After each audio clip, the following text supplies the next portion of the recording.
is approximately 47,580. Trades लेना शुरू करते हैं। प्रकाश गावस्कर से पहला ट्रेड पिक करते हैं। प्रकाश सर, गुड आफ्टरनून, आपका ट्रेड क्या रहेगा? Good afternoon. ट्रेड है लॉन्ग साइड और वो है ऑरोबिंदो फार्मा। ट्रेड कर रहा है 1111 पे, टॉप होगा 1100 का 11 रुपए। ऑन द अपसाइड जो टारगेट होगा 1135, 1135 का टारगेट हो ऑरोबिंदो फार्मा। प्रो फार्मा में एक ट्रेड तेजी का गावा साहब दे रहे हैं। मानस, आपका ट्रेड? आस्था जी, मेरा ट्रेड एक सेल रिकमेंडेशन है और आईटी स्पेस पे ही मेरा ध्यान है। तो विप्रो पे एक सेल रिकमेंडेशन है, क्योंकि अगर आप पैटर्न देखेंगे तो वहां पर लोअर टॉप लोअर बॉटम्स लगातार बन रहे हैं। स्टॉक अपने 200 मूविंग एवरेज के नीचे फिसला है, तो यहाँ पर अभी भी करीब 20-25 रुपए का डाउन साइड आपको देखने को मिल सकता है।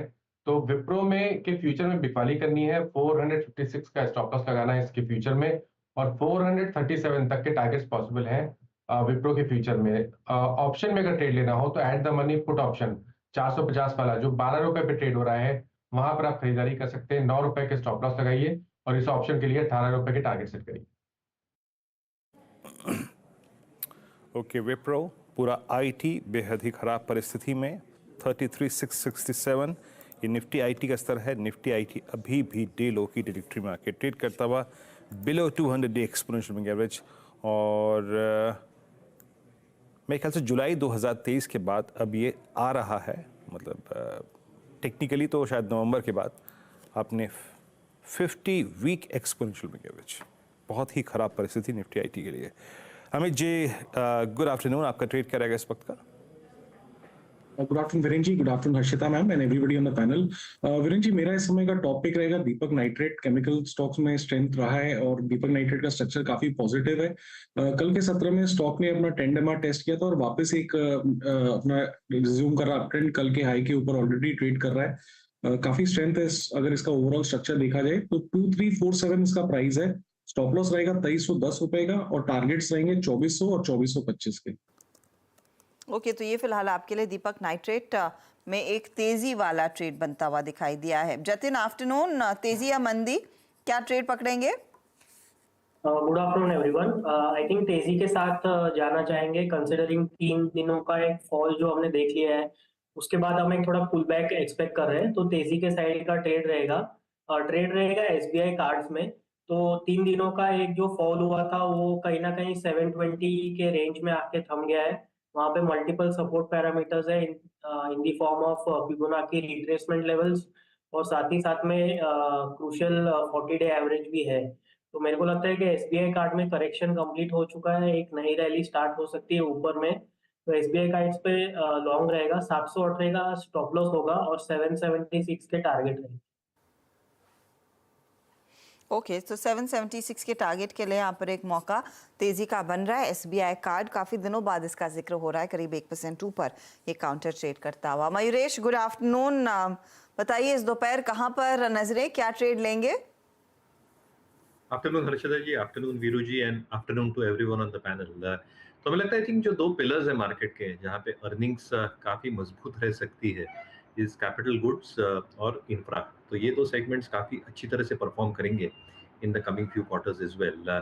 तो जैसे हम देखते हैं मार्केट्स पे इंडिया में, हम देखते हैं ईपीएस आरएस रेटिंग्स कैसी है, इंस्टीट्यूशन होल्डिंग कैसी है, और क्या अर्निंग्स ट्रेजेक्टरी मेंटेन हो पाएगी looking at historical earnings averages is well. इसको मद्देनजर रखते हुए लीडरशिप स्टॉक से हमारा हमेशा फोकस रहता है एज पर आवर सिस्टम, और इसलिए I think Larsen and Toubro ये आपके वॉच लिस्ट पे जरूर होना चाहिए। 2-3 चीजें, एक ऑर्डर बुक बेहतरीन तो है ही, but execution is improving at a very fast clip. दूसरा, आई थिंक जो मिडिल ईस्ट के ऑर्डर्स हैं, और स्पेसिफिकली अगर आप देखें हाइड्रोकार्बन रिलेटेड जो ऑर्डर्स होते हैं, यहाँ पे वृद्धि अच्छी खासी देखने मिल सकती है, not just from the export market but domestic market से भी। तो कहीं ना कहीं I think these orders will incrementally add significantly in terms of the margin profile, और कहीं ना कहीं earnings trajectory going forward as well. Last but not the least, I think जो हम बैलेंस शीट पैरामीटर्स देखते हैं, वर्किंग कैपिटल हो, expected ROEs हो, या ये शायद थोड़े स्टेबल दिखने लग जाए in the coming few quarters as well. और इसके वजह से आई थिंक जो इंक्रीमेंटल अर्निंग्स ग्रोथ आएगी ये रिफ्लेक्ट होगी आरओईज के ऊपर। Again the diversified order book that they probably poses एक बहुत बड़ी चीज है। ये क्वार्टर ऑब्वियसली जो अप्रैल मई जून का क्वार्टर होगा, because of the election norms, order inflow शायद थम जाएंगे, बट कहीं ना कहीं आई थिंक पोस्ट इलेक्शंस अच्छी खासी आई थिंक ऑर्डर बुक और टेंडरिंग वापस स्टार्ट हो सकती है and execution obviously will remain very very strong.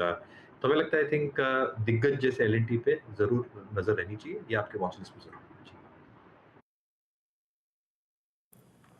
अच्छा मयूरेश, एक बात बताइएगा, ये एक्साइड में जो महज 2 सेशंस में ये मूव आया है, आई मीन 28 मार्च को इसका भाव था 306, नाउ इट्स 437। पहले तो आपका एग्जैक्टली जो हुंडई के साथ और किया फोर्ज के साथ जो करार था वो, उसके बाद एलन मस्क की भारत यात्रा में के बाद जो इस स्पेस में सडनली एक्टिविटीज़ बढ़ गई हैं। अब ये stock Exide single handedly I think इस पूरे स्पेस को लीड करता हुआ। एक बार अमर राजा बैटरीज भी रखेगा स्क्रीन पे, उसको भी देखते हैं। इस एबनॉर्मल प्रॉफिट को पिछले 3-4 सेशन के आपको कैसे मतलब इसको प्ले करना चाहिए? इसको होल्ड करें अभी या एक सब्सटेंशियल प्रॉफिट कैश में कन्वर्ट कर लें? आपका सेंस क्या कहता है? स्पेशली जो शार्पेस्ट मूव है वो हमारा ये एक्साइड में है, इस पर आपका टेक। तो Veeru, I think we had discuss this stock काफी बार आपके चैनल्स पे लगभग 1.5-2 महीने पहले, and we continue holding this stock in our portfolios. 3-4 तथ्य आपके सामने मैं रखता हूँ। पहली चीज, फ्रॉम एन इन्वेस्टमेंट पर्सपेक्टिव, अगर आप medium to long term investor हैं तो अभी भी इसमें अगर आप लोअर लेवल से हैं तो बने रहने में कोई आपत्ति नहीं है।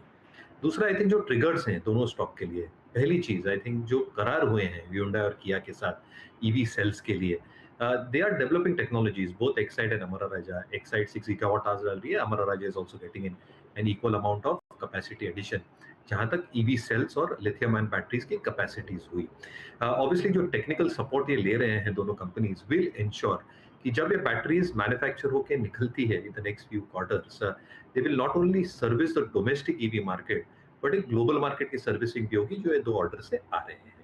दूसरा, I think in terms of the overall market size which is expected, जो हम लॉन्चेस की बात कर रहे हैं across the globe, that is a huge $multi-billion opportunity ये दोनों प्लेयर्स के लिए।